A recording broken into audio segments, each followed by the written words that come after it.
Baiklah, Assalamualaikum warahmatullahi wabarakatuh dan salam sejahtera. Saya Nurin Nabiha binti Yusof daripada IPG Kampus Ilmu Khas. Hari ini saya bersama rakan sepembelajaran dengan saya, Nur Sofia Hanim binti Muhammad Rosdi dari IPG Kampus Temenggong Ibrahim. Tujuan sesi ini adalah untuk berkongsi tentang alat kemahiran berfikir dengan memberi fokus kepada salah satu alat yang saya pilih iaitu peta minda. Saya berharap melalui sesi perkongsian ini, kita dapat berkongsi ilmu dan sama-sama memahami bagaimana peta minda boleh digunakan dalam proses pengajaran dan pembelajaran. Terima kasih Nurin. Saya memang pernah mendengar tentang peta minda ini, tetapi saya ingin mengetahui dengan lebih mendalam tentang alat membantu guru dan murid semasa PDP.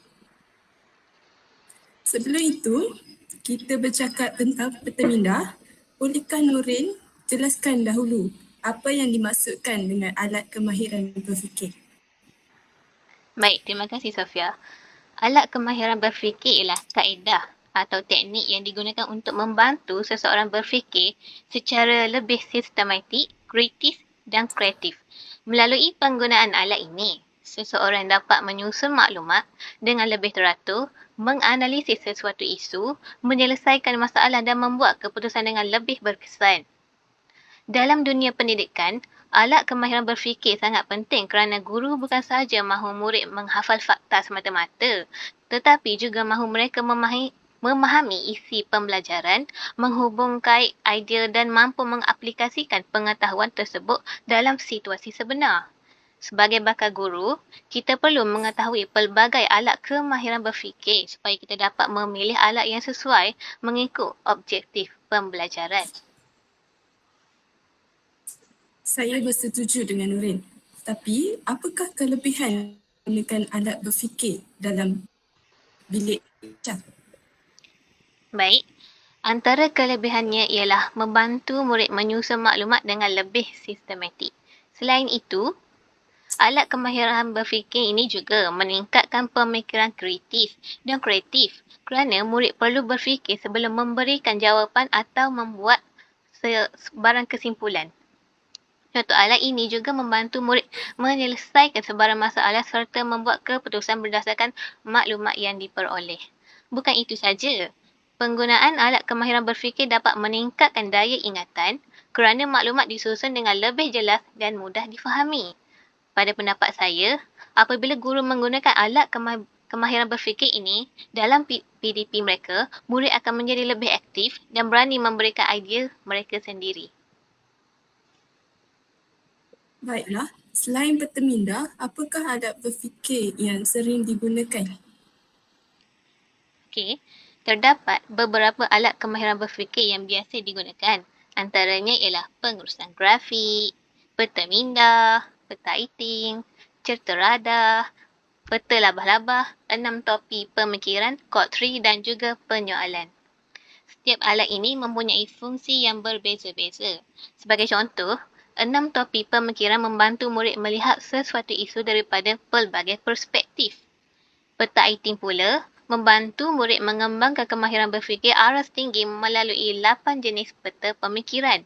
Namun, bagi perkongsian hari ini, saya memilih peta minda kerana alat ini sangat mudah digunakan dan sesuai untuk hampir semua mata pelajaran. Baiklah Nurin, mengapa Nurin memilih peta minda sebagai alat kemahiran berfikir yang ingin dikongsikan? Baiklah Sofia, saya memilih peta minda kerana ia merupakan salah satu alat yang paling mudah difahami dan digunakan oleh guru serta murid. Peta minda diperkenalkan oleh Tony Busan. Konsepnya sangat mudah, iaitu bermula dengan satu idea utama yang diletakkan di bahagian tengah. Daripada idea utama tersebut, kita membina beberapa cabang utama menggunakan kata kunci. Kemudian, setiap cabang boleh dikembangkan lagi kepada cabang-cabang kecil sehingga keseluruhan topik dapat dilihat dengan jelas. Apa yang membezakan peta minda daripada nota biasa ialah penggunaan warna, gambar, simbol dan kata kunci. Semua elemen ini membantu otak mengingat maklumat dengan lebih cepat dan lebih lama. Pada pendapat saya, Peta minda sangat sesuai digunakan apabila guru ingin merumuskan sesuatu topik atau membantu murid membuat ulang kaji mata pelajaran tersebut. Oh, boleh Nurin berikan contoh bagaimana peta minda digunakan dalam PDP? Sudah tentu, Sofia.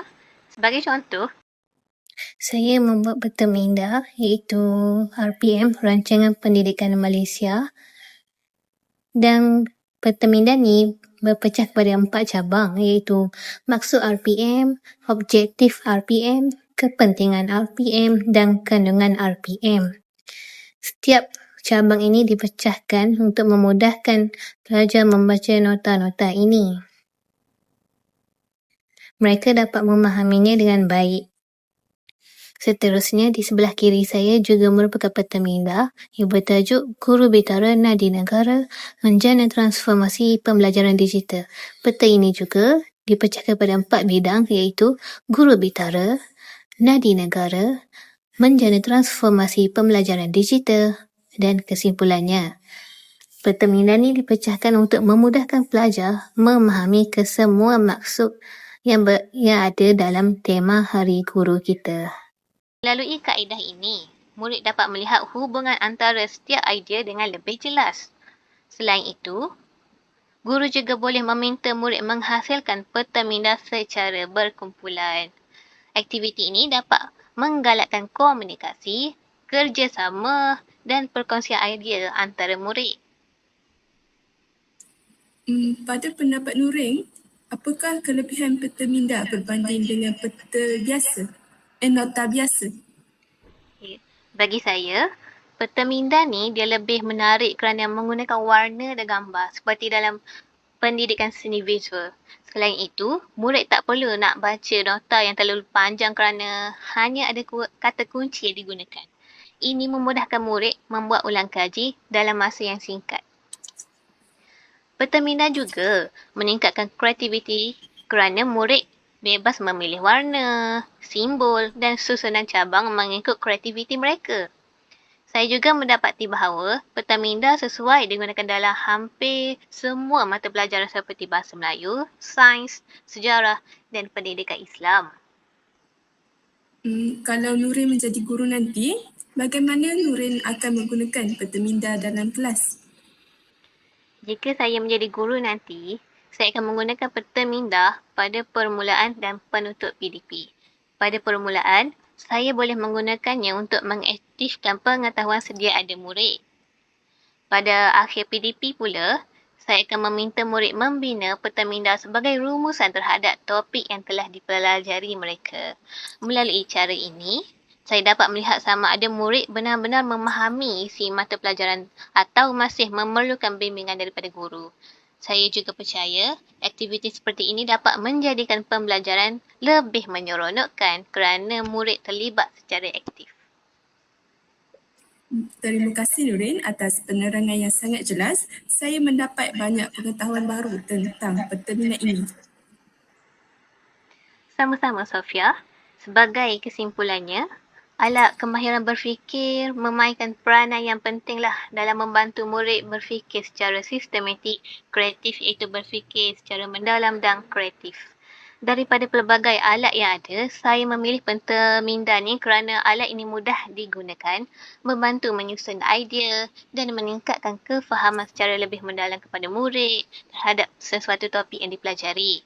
Sebagai bakal guru, kita perlu memanfaatkan alat kemahiran berfikir seperti peta minda agar proses pengajaran dan pembelajaran menjadi lebih aktif, menarik dan bermakna.